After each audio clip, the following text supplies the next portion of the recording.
What's up, guys? Today we're going to talk about fast movement within Blue-Eyed Samurai. It's a great show, okay? It's one of the great shows, animated shows on Netflix. I suggest you check it out. I would say that it's up there with Arcane, to be honest with you. The story, the animation, the cinematography, the graphics, they're all just really well done. I can't recommend it more, okay? But getting in to the fast movement, I've been doing kind of a deep dive on fast movement. How do you portray fast movement, in animation? And this, of course, is gonna lead you to the rabbit hole of smears. Now, for those of you who don't know what smears are, well, the best way, to illustrate it is to do a live demo. So this is my hand, and I'm gonna move my hand over here. Now, watch carefully. Did you see it? Did you see my hand move? I'm gonna move it back. Now I'm gonna slow it down a little bit. I'm gonna slow it down a little further. I'm gonna slow it down a little further. I'm gonna slow it now really slow, okay? That, in a nutshell, okay? Did you see if you didn't see the middle portion of my hand going from here to here, that essentially is a smear. And what a smear imitates is motion blur. And that is something that's too fast for our eye to register. So it kind of leaves like an after image. If you guys ever watched DBZ, you know how they have and they have the after image of when they teleport or when they're going so fast, instant transmission.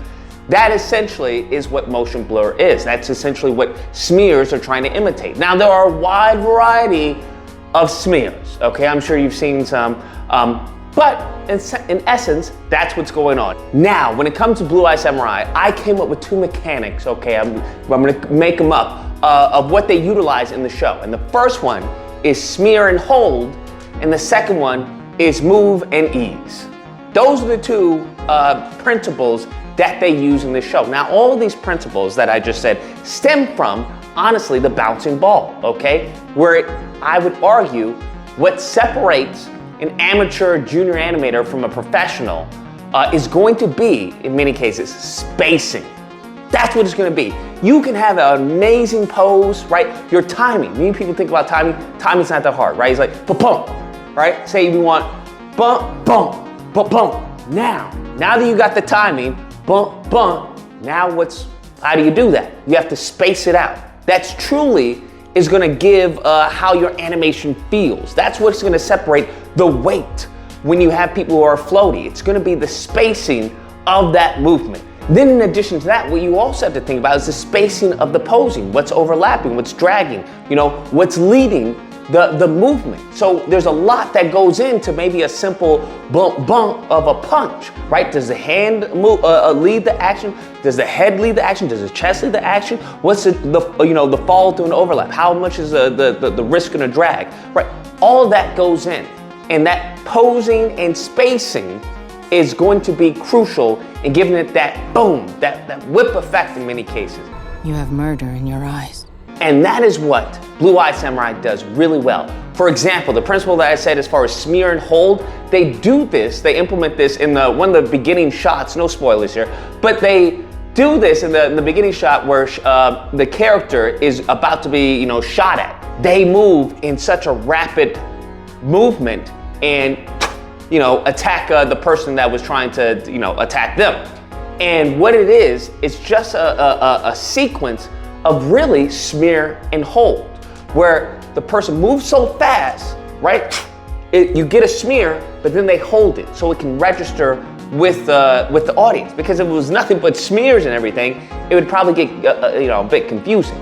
So it's a smear for the fast movement, hold to register, smear for the fast movement, hold to register, smear for the fast movement, hold, you get it. And it's just a repetition of that in many cases in that shot. There are other cases where, as I said, it's a fast move and ease, where in some cases, if you're not covering a lot of distance, you can get away without having to do a smear. And that's where you move and you just ease into the new position, where you move it and then you ease into it so the audience can register, okay, it was here, but now it's here. All that is gonna be spacing, right? So slow and then fast, and then you ease in here so the audience can see. in Blue-Eyed Samurai, there are certain shots where it looks like a pop, right? If you were to scroll through, it's like, that's a pop. But it doesn't come off as that at full frame. It comes off as, oh, this person's just moving really fast. You see this where the samurai is dodging, and there's another instance, and it's interesting how little information we need to register, okay, this person has been knocked through the door.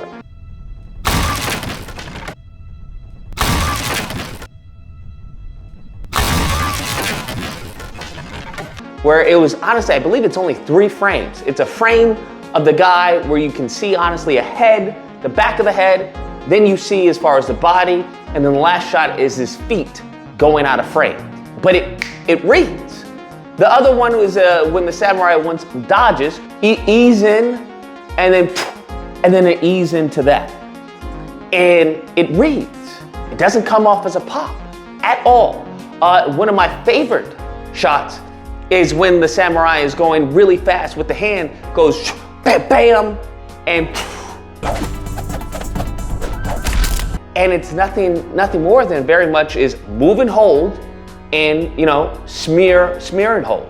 There's a move and hold where it goes, the samurai goes like this and grabs it, and it's an ease, right? Move and ease, so it registers. And then there's another one, smear and hold, and then it's a move. I think the samurai goes bam, hits him on the neck. That didn't register for me. When the samurai hits the dude on the neck, I didn't read that the first time. When I saw it playing out, I had to replay it like, oh, I didn't even know that, he was hit on the neck. But what did read was the smear and hold.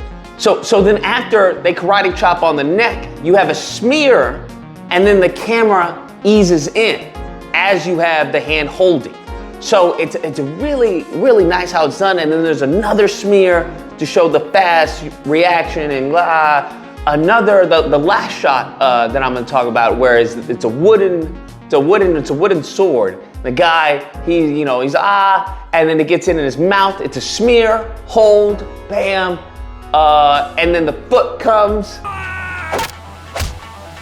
and it's a smear, hold, and then it's just really nice. And then it ease in, obviously, the motion. Because he's up, there's an ease in, then you have the wooden sword, smear, hold, in his mouth, then you have the smear, hold of the kick, and then he eases, from that, and it's really nice. Now, one thing I, of course, had to do was experiment with this, and I would suggest that every animator, upon you seeing some type of movement in a TV show, a game, whatever it is, that I would say find a way to capture it and then imitate it in animation. That's one of the fastest way to learn, okay? Fastest way to learn animation. I'll do a video on that. I took this into mind, and it's very interesting when I said as far as the smear and hold versus the move and hold, the move and ease, because I did a box falling on this guy. Now you can see that, upon the person moving, they move pretty fast. But as that distance becomes greater and greater, it starts to read as a pop, or at least to me, it starts to look like he pops into this, to this other position. And that's not what you want. So what I thought about, well, if I want to cover that distance and I don't want it to pop, is it possible that I adjust the spacing on the movement in the beginning half? Because there's an ease out, right? And then he pops over there and eases in.